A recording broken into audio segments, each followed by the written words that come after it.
the Smart Woman Podcast, a podcast series brought to you by Gabriela Mueller Coaching International. Your useful dose of coaching advice to help you get what you want more often with less trouble. Gabriela dives into big questions about what matters to women like you in the workplace. It's concrete, focused, and fun. Gabriela's coaching impacts thousands of women worldwide. Welcome to the Smart Woman Podcast. Now your host, Gabriela Mueller. Welcome, women from around the world. Welcome, bienvenidas. I'm Gabriela Mueller Mendoza, your coach and also your friend when it comes to these topics that help women thrive and grow and lead better in this world. So, let me ask you something. Are you a working mother? Do you sometimes feel like 24 hours in the day are absolutely not enough to get all the stuff done with the kids and your job and taking care of yourself and your love life and everything?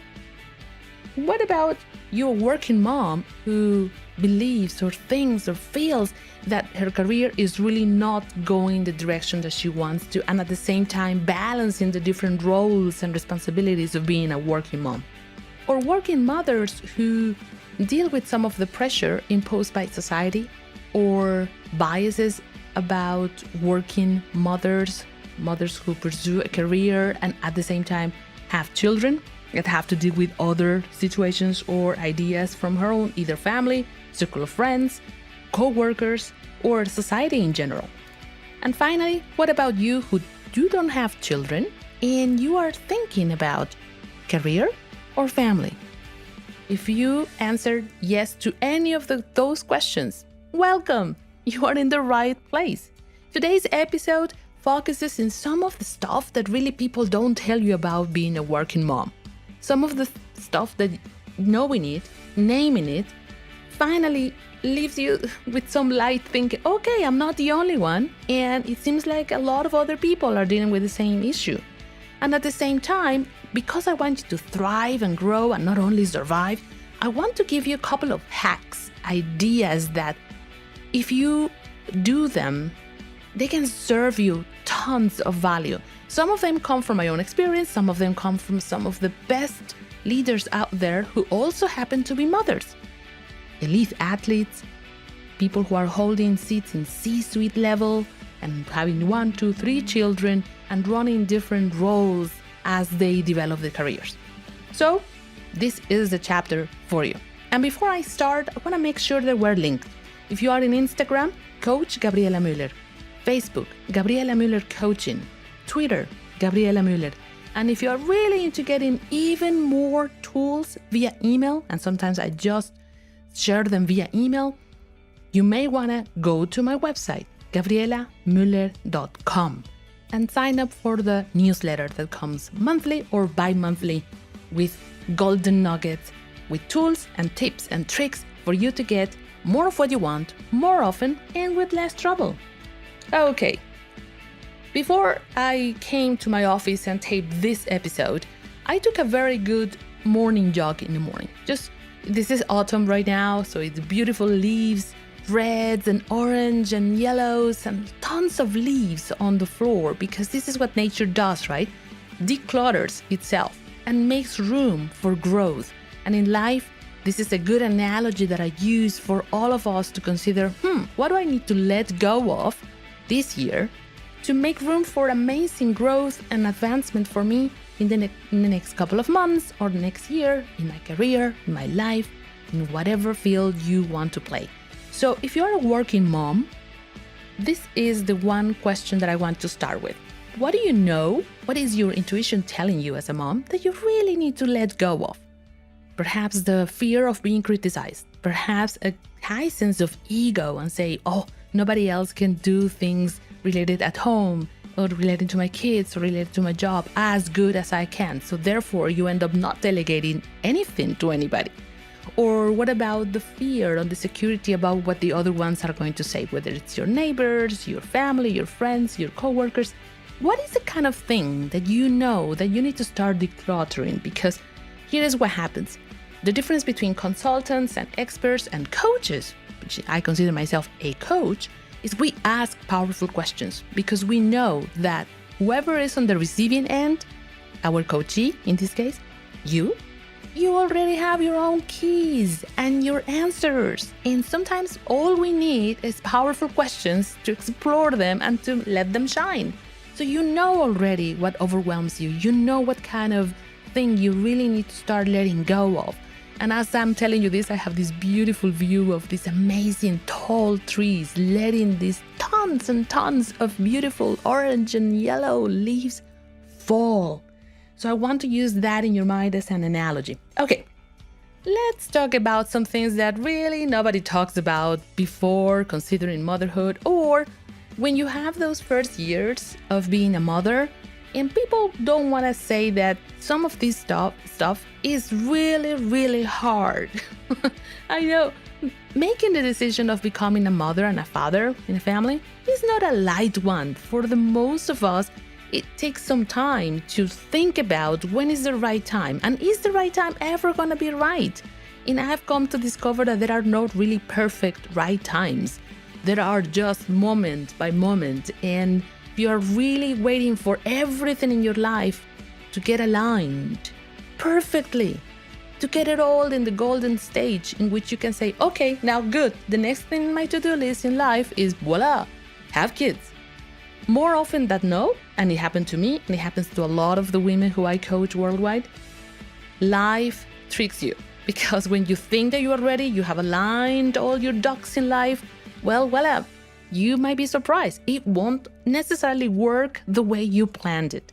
So that's one of my first thoughts for you. This is probably never going to be the perfect moment to become a mom. Though you need to know it is exactly what a lot of people would say. Perhaps the most common definition, every time I ask women in power, in leadership, who are moms, they say it is the wildest, craziest, most fulfilling adventure experience of their lives. Nothing compares to them once you become a mom. So if you have children, you have stepchildren in your life, you are thinking about children, I think that a good word to describe that is an amazing adventure that never ends. It could be exhausting, it can be complicated, it can be messy, it can be demanding. Yes, all this stuff is true. And for most of us, this is unknown territory. Because it doesn't matter how many books you read, when you are there carrying in your arms that newborn baby, everything shifts. And all these magazines and amazing scenes in movies or TV ads with the perfect mom who looks glowing of freshness and happiness, holding this perfectly behaved child in her arms, are absolutely BS. That's not true. This is not how it is. Yes, of course, you might have some of these magic moments, though for the most part, if you have a child, you know that sometimes there are going to be weeks where you barely find time to get a shower during the day and forget about housework. Or sometimes you may go 2 or 3 days without really looking at yourself in the mirror because things are messy at times. And if on top of that, your maternity leave period ends, of course these other things will be complicated to solve. I'm not saying are unsolvable, I'm just saying those are challenges ahead that if you are very practical like me, I just want to give you some hacks today, how you can get your ducks aligned once you have a child in your life or many. Now, if you might be wondering, Gabriela, are you a mom? And I would say, yes, I am the proud mom of 2 amazing human beings, my 2 teenagers, ages 13 and 16 as I'm recording this today in 2017.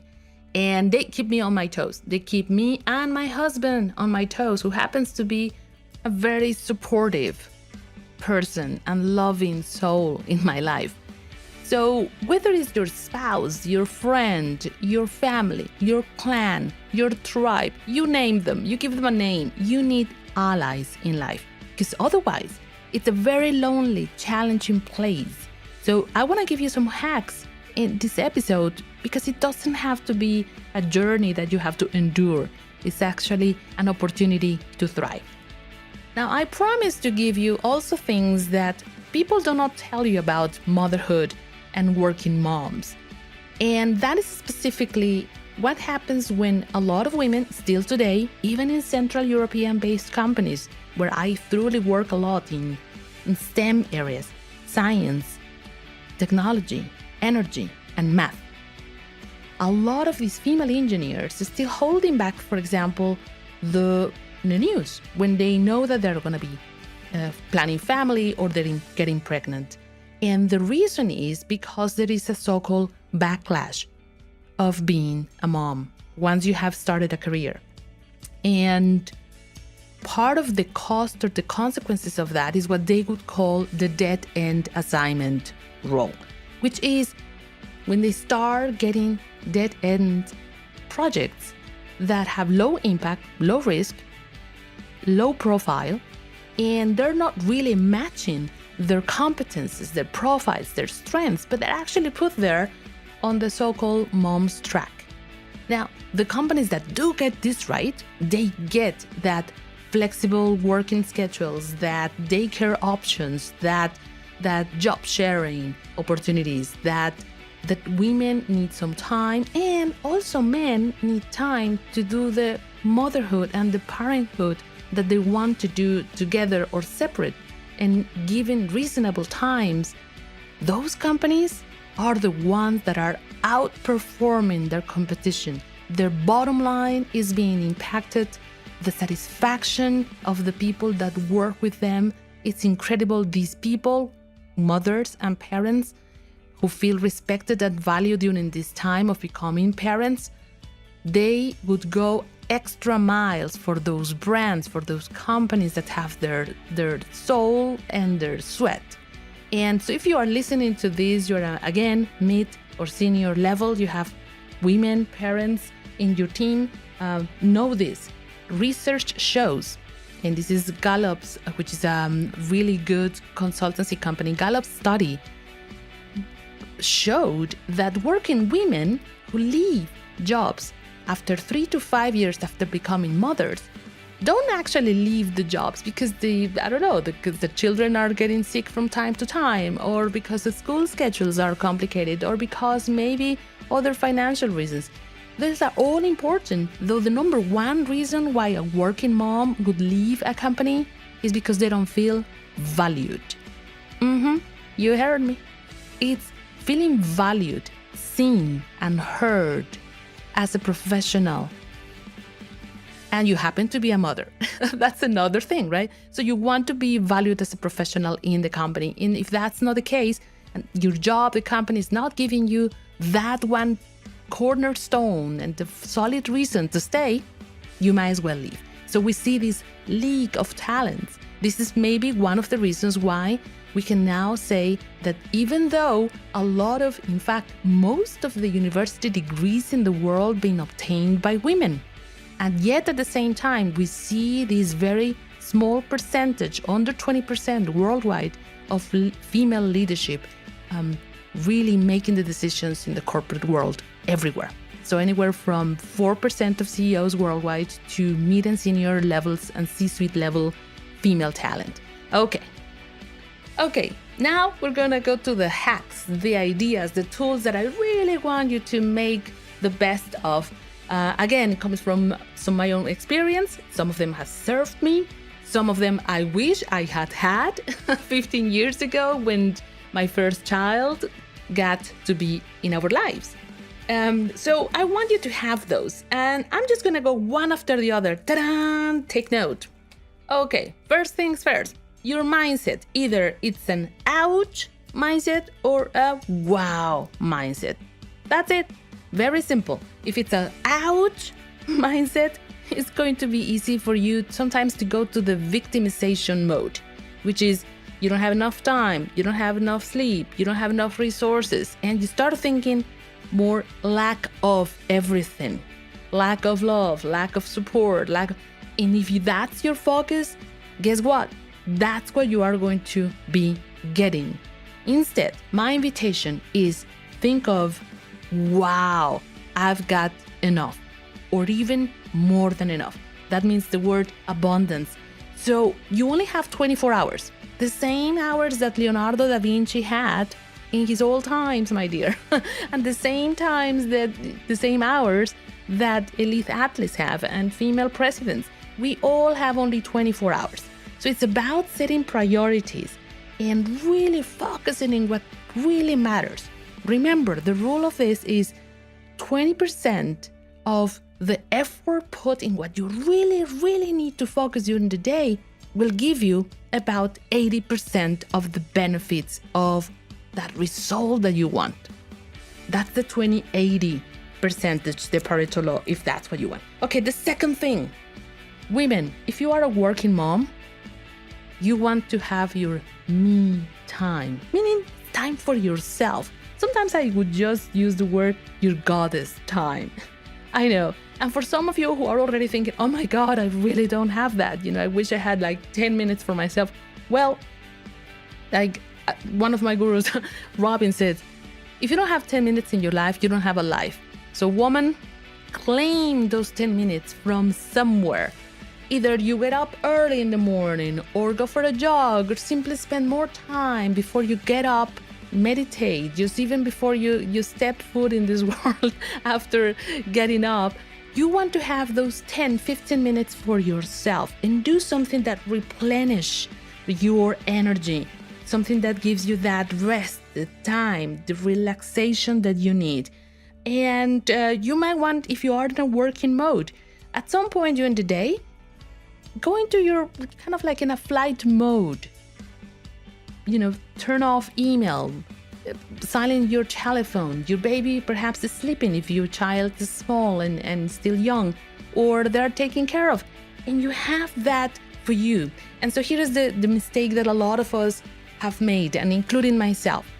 If everything is okay and your babies are taken care of, your kid, whatever, and everybody's taken care of, we sometimes think, okay, now it's time to do some work, and you start doing housework. So here is the thing. The hack is you do not focus this me time in other people's businesses and affairs or the house. It's you. It's what fills you up, and even it's time for you to strategize, to develop completely that vision that you want for yourself. You always find time to do housework, and this is something that you can do later when the kids are away, when other people can also participate in the tasks.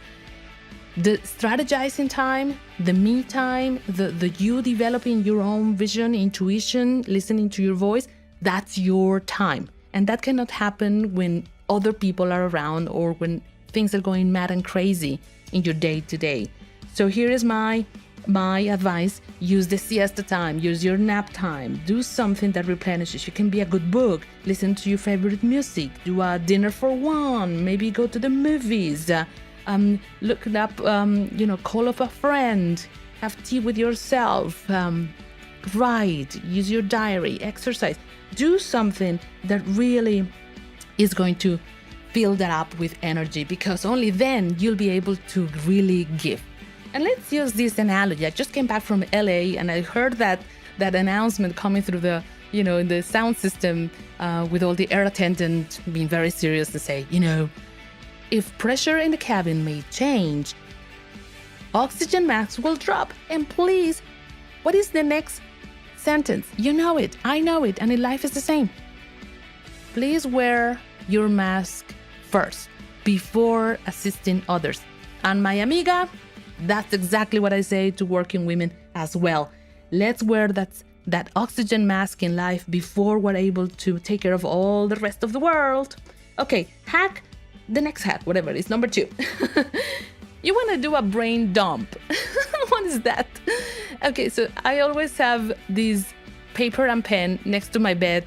I discovered that since I became a mom, my mental to-do list was huge, because it was not only the things that I wanted to do to grow my business, it was also about remembering things for the kids, and I needed to pack for their school, and the dates I needed to write on the calendar, and organizing the birthday parties.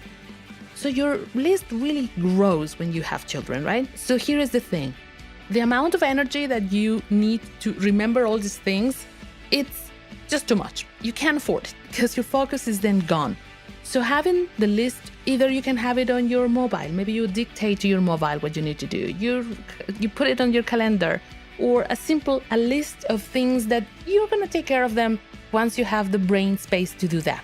Just have that brain dump on paper somewhere. And it's going to get you peace of mind, and it's going to keep you, in general, again, organized.